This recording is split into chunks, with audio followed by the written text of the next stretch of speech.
Let's take a typical Georgia family. Every year, they'll pay a few $1,000s in state income taxes. That's money out of their paycheck that could have gone towards rent, gas, groceries, or saving for their kids' college. Now let's compare that to a family that lives just across the border in Tennessee or Florida. Their state income tax bill is zero. So, Georgia families are sending thousands more to the state every year than their neighbors, even though the cost of living in most areas is similar. And here's the twist. Georgia actually has billions of dollars sitting in the bank. The state has $19 billion in reserves and another $11 billion in surplus, money it collected from taxpayers that it doesn't currently need to run the government. So the big question is, what should we do with all that money? Should we let it fuel bigger government? Or do we use it to cut taxes so families can keep more of what they earn? It turns out that Iowa faced this same question over a decade ago, and their solution was something called the Taxpayer Relief Fund. This changed how they cut taxes and made them far more competitive. To find out how all this started, I spoke with Chris Hagenow, president of Iowans for Tax Relief. We were actually operating in divided government and had a budget surplus, and what would we do with those dollars? You had conservatives in one chamber of the legislature that wanted to cut taxes and liberals in the other chamber that wanted to grow spending. So what was the middle ground? And to take those dollars off of the table so that they wouldn't go towards growing government, the idea was to put it into a taxpayer relief fund and set it aside for another day when those options would be available to us. I think at the time we thought that this was the best, frankly, one of the few paths available to us. We could have handed out new tax credits or one-time giveaways, but we didn't think that that did anything to structurally benefit Iowa taxpayers. So this was an opportunity to actually establish a pot of money that could enable future structural reforms with a lasting impact. That compromise became the seed for a much bigger idea. Over time, Iowa turned the Taxpayer Relief Fund into the engine of permanent tax reform. Instead of letting surpluses fuel more government, Iowa used them to reshape its tax code.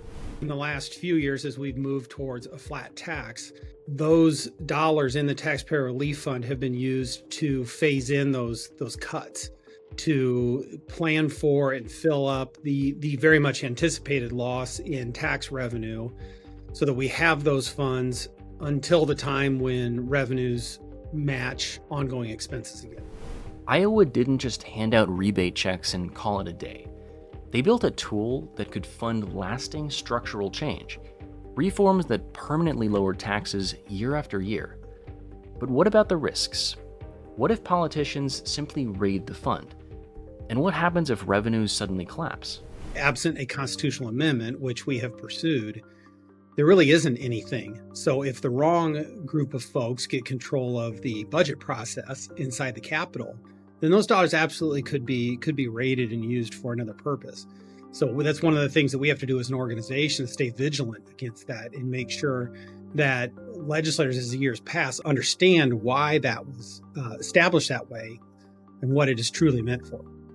When we made the most recent move towards our 3.8% flat tax, there was inside of that established a mechanism that if revenue comes in below the budgeted amount, that it will withdraw a portion of those funds directly from the Taxpayer Relief Fund, so that there isn't a need for the legislature to come in and do something extra to withdraw those funds. It just happens as a matter of law. We've directly seen dramatic reductions in income tax rates.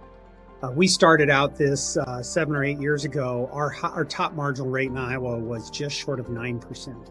And now, effectively, we have a flat 3.8% flat tax across the board. We went from being one of the bottom 5 states in the country in tax foundation rankings to now being easily in the top half. So it's been a dramatic shift and a huge benefit for Iowa taxpayers.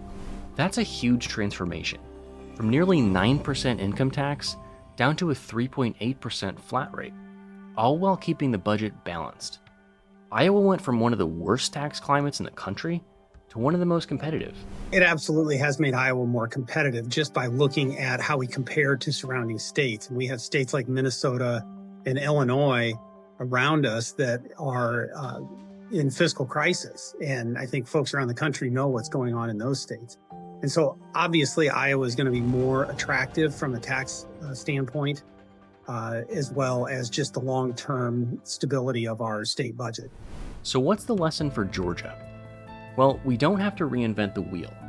Iowa has already shown how a taxpayer relief fund can keep surpluses from growing government, protect long-term tax reform, and give people back more of what they earn.